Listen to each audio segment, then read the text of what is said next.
The flower's dying. It needs water.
Hospital seems to be falling apart. Finally, you've returned, Doctor. Did you find anything of value? Yes, nurse. You've worked your first miracle, Doctor. Now, this patient here needs immediate treatment. Duty calls?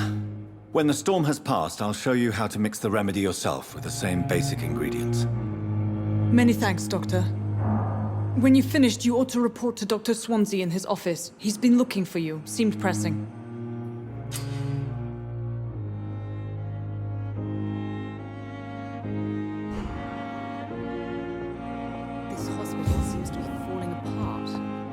But in the circumstances, I'm willing to give you the benefit of the doubt.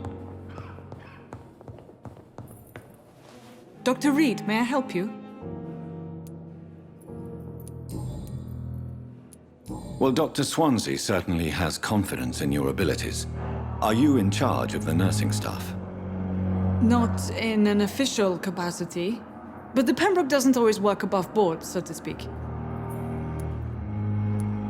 How is the duty roster organized? Everybody works until they can't.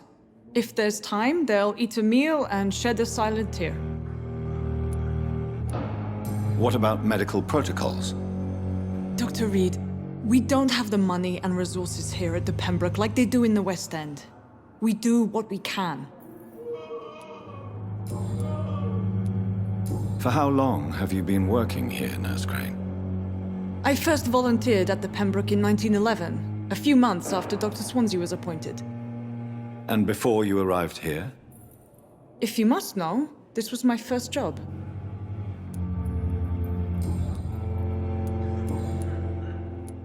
What can you tell me about the epidemic, Nurse Crane? I've been out of touch since I've come back to England. Everyday folk don't know how bad it is. The papers certainly won't tell them. Not as long as the war is raging on, anyway.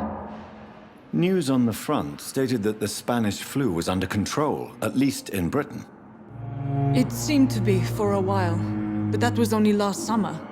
It returned with a vengeance just over a month ago. What can you tell me about our patients here at Pembroke? This hospital was founded to help the East End poor and needy. But since the war and the quarantine, we've had all manner of folk. Can you be more specific? Well, veterans, the elderly, dock workers. We even have a few mental patients. If there's space, we take them.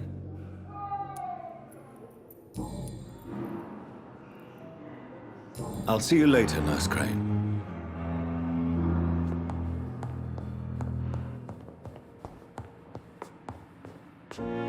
Good evening, Doctor. How is my son?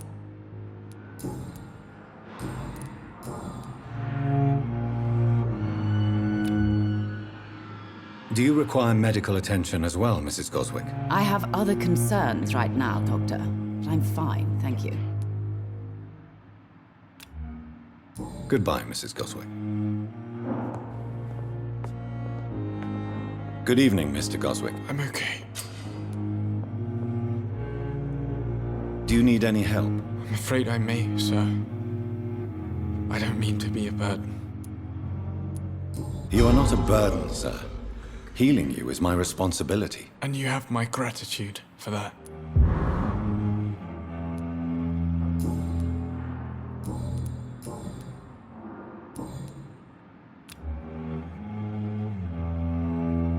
Do you need any help? Thank you, Dr. Reed, but you've done enough already. The rest is up to me now. I have to go now, sir. But don't hesitate to contact me if you need any help. I'm all right. Don't waste your time with me. Good evening, Dr. Ackroyd. You're the last person that I want to see right now, Dr. Reed. I see that you are as friendly as ever. Are you really going to ask me why? That would just be more evidence of your selfishness.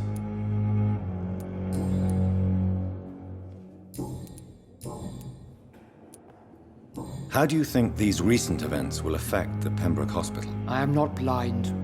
There is something strange about you and Dr. Swansea. One day you'll have to provide answers. You are troubled by the death of your patient. I understand. It is something that haunts everybody in our profession. Harvey Fiddick died inside these walls, under our watch. We failed him, all of us. Don't you think the epidemic is enough to deal with, without wasting time on insults and suspicions? Yes, the epidemic. Convenient, isn't it? Just like the war, really. Hundreds are already dying, so who cares about one more?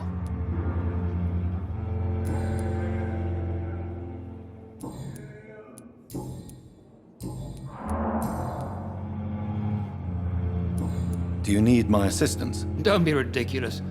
I'm capable of dealing with this myself. I've just not taken the time to do so. Then you are lucky that I have taken the time to do so. Consider it a gesture of solidarity between professionals. I wish this hospital could have received as much attention from you, Dr. Reed. We do not see you in surgery very often.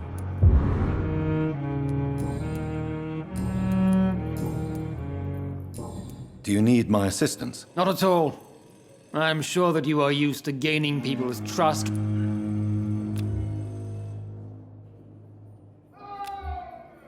Thank you for your time. We'll talk.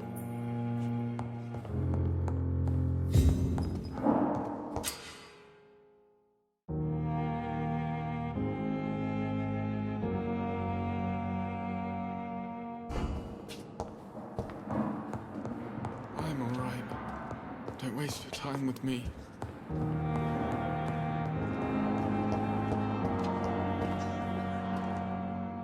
Good evening, Dr. Strickland. Have you seen any suspicious activity in the vicinity, Dr. Reed? No more than usual. This is no laughing matter, Dr. Reed. A patient of mine has been murdered. Mr. Fiddick is dead.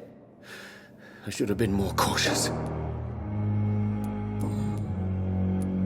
What is troubling you so much, Dr. Strickland? Is there something else? I had to meet face to face with the son and daughter of Mr. Fiddick this afternoon. Their eyes.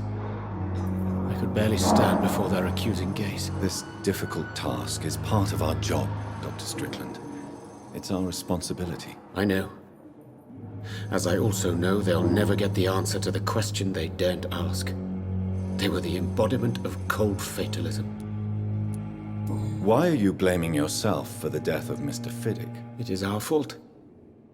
Mr. Fiddick has stayed longer than needed here because Dr. Ackroyd and I could not agree on the correct treatment. This argument has nothing to do with his death. He was murdered. But if we had performed the surgery sooner, he would have left the hospital and avoided this fate. Do you need my medical attention, dear colleague? I would have been confused if anyone other than you had asked that question, Dr. Reed. But your help is welcomed. There is no shame in helping each other. We're colleagues, after all. Many doctors I have known are too cynical to think that way. Do you need my medical attention, dear colleague? You don't have to worry about me, Dr. Reed. Goodbye, Dr. Strickland.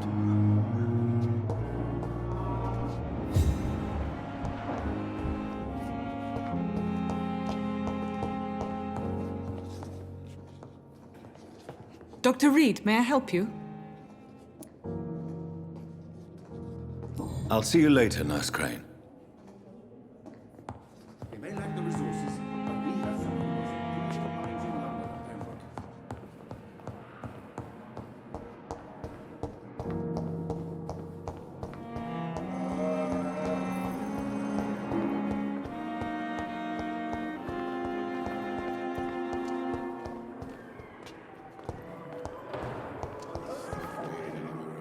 Good evening, Nurse Hawkins. Good evening, Dr. Reed.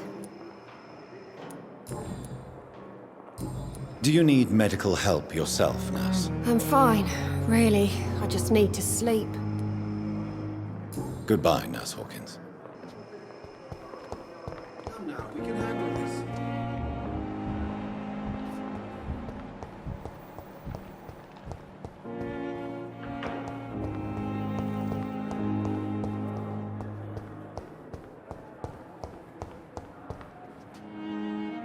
Hello again, Dr. Reed. Goodbye, Mr. Hampton. We'll talk again later.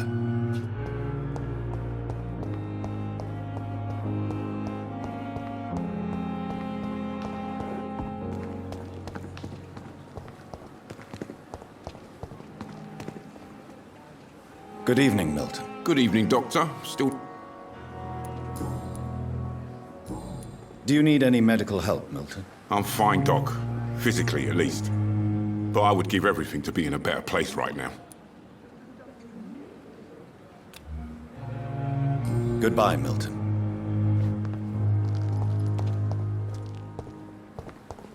Perhaps I should have considered the offer from that Callaghan fellow. Good evening, Dr. Tippett. Dr. Reed, any good news?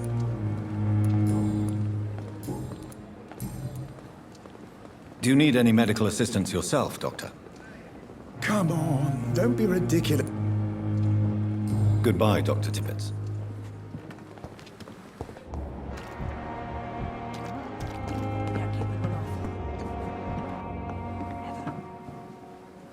Good evening, Nurse Brannigan. Good evening, Doctor.